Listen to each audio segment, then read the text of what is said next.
Peace and power, family. You're now multi-dimensionally tuned in. I just got up not long ago, damn, but I've been thinking stuff, man. I had a lot of beautiful dreams. So let me just bring one of these informations up here. What happens when you die? What happens when you die?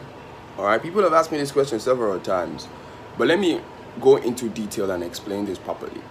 Now, you see, you chose to come here because you are God who chose to come here and see if you can remember that you are God. And if you fail, you're going to come back and do it again, most likely. See, your dreams are your real reality, not this actual one. All right? Think about it. Which one do you think will be more real in this world we live in? What do you think will be more real? A world of physical, limited time, space, and matter, or a world of unlimited, feeling?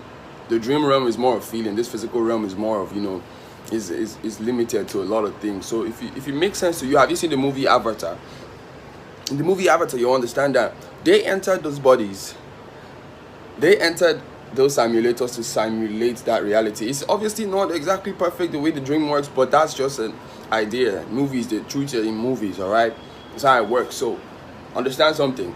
I'm in this body right now to come back and do like maybe episode 2000 and something. I mean, I don't know. I can't. How many days have I been on this earth? But figuratively, let's say I've been on the earth for 7,000 days, right? This is episode 7,364. Like, that's what I came here to do, right? Like that's waking up every morning, all right? But that's just first instance. I just wanted to use that to lay a foundation to let you know that you actually, your dream world is more real because that's the realm of feeling and emotions, all right? And the realm of feeling and emotions densifies itself and comes down to this realm of physicality, all right? But because that is more of the frequency realm, that's more frequency, all right? Frequency here is more of matter. There's frequency, there's vibration, and there's matter. Matter is more dense. So think about it, all right? Do you think it's from matter all the way to frequency or from frequency all the way to matter? Of course, it's frequency all the way to matter. It's like saying, air is up, it's air is as above. Think of it like, it's from air all the way to the ground. Like everything densifies and solidifies. Anyway, let me just take it straight to the point. Now, what happens when you die? You see, there's two types of deaths, right? Or at least, like, when you die because you die a timely death, right? Like one that was planned or one that was actually, like, meant to happen. It was planned, it happened, you died. Okay, you died. You didn't see it coming, but you died. You didn't want to necessarily die. And once again, death isn't necessarily a bad thing. Death is a beautiful thing if you know that you're able to identify that you're not here, you're there. If you built your light body and you already are very comfortable with existing in the dream, then best believe that you're already in the afterlife. You already are chilling in the afterlife on some regular, just chilling, Now, two types of death: when you commit suicide and when you die a timely death. That's the timely and an untimely. But anyways, just two types of death. Let's look at it that way. Even though some people might want to say there is more. Yeah, all right. When you know that when you want to die and when you don't want to die. Okay, that's two types.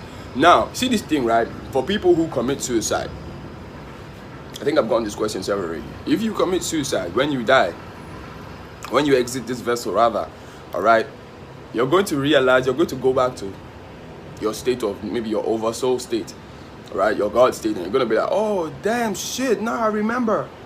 Because first things first, logic is not even something that we use up there. That place is pure consciousness and pure awareness. Here it densified into logic. Logic is so limited in its ability to calculate, and logic is so solving situations. Logic is so third dimensional.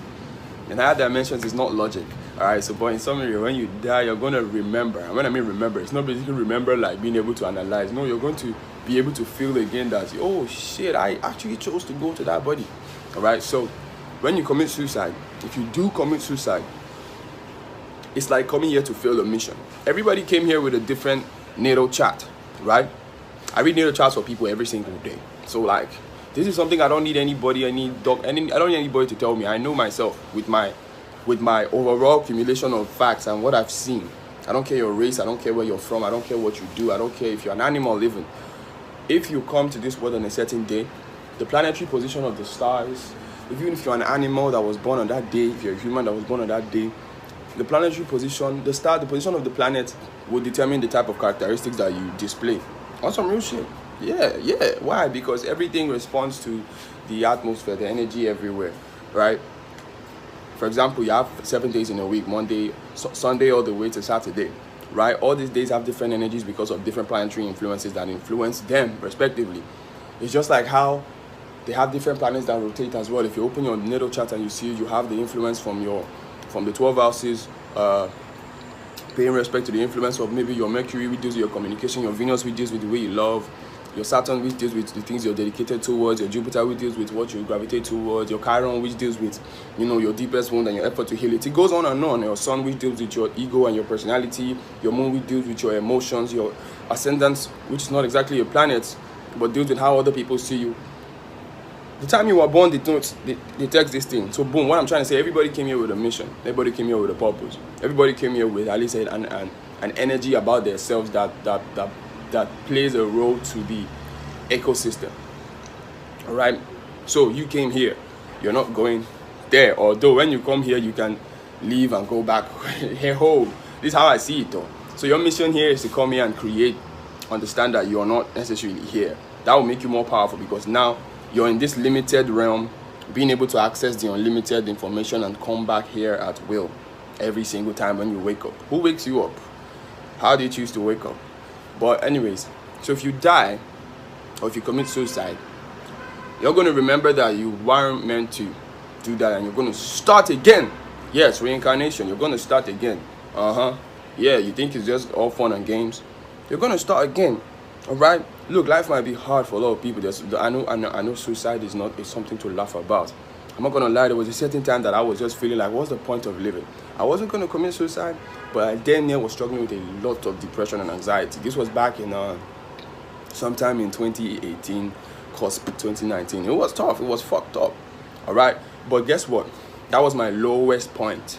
You see, there's something about your lowest point. Anytime you see yourself in your lowest point, that is an opportunity for you to, your lowest point is an opportunity for you to reach your best self, because that is the only time where you can undergo your Pluto. The Pluto is like a transformational purpose in your life. For you to transform, you need to die. And what I mean by die is you need to reach your lowest point. So reaching your lowest point sometimes is actually good. Notice a lot of people who are maybe spiritually enlightened at this point. What will they tell you about their background story? They say a certain time in the past I was low. I felt like I lost it all. But all of a sudden, boom, I rose. Yes, that's like a phoenix that rises to the top from ashes. But suicide is not an option.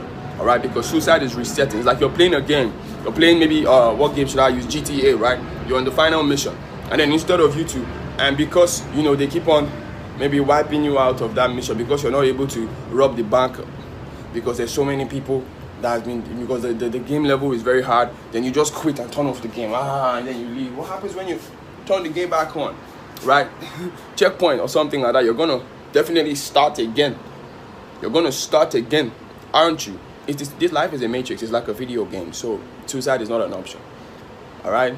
If you commit suicide, you're going to reincarnate. If you're going through certain things, it's two things. It's either your karma, and you need to understand to fulfill your karma. Everybody has karmic debts they need to fulfill from their past lifetime, either good or bad karmic debts. All right. So suicide is not an option. Okay.